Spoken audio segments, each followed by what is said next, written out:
Welcome to Penrose Learning, where we make understanding easy.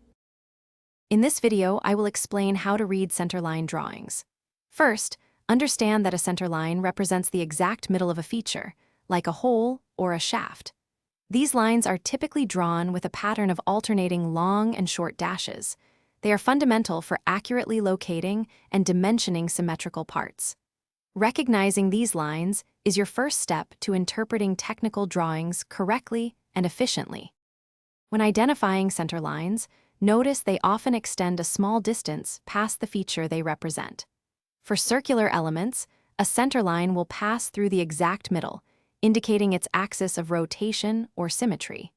This is crucial for understanding how parts align and fit together. Always use these lines as your primary reference for locating the true center of any symmetrical feature on the drawing.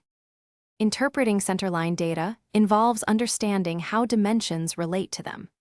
Many measurements, such as distances between holes or the radius of an arc, are given from a centerline. This ensures accuracy in manufacturing and assembly.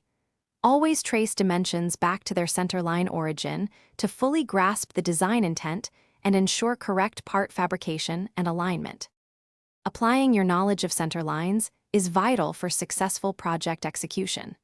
They are indispensable for verifying component alignment, ensuring parts fit together perfectly, and maintaining high quality standards throughout production.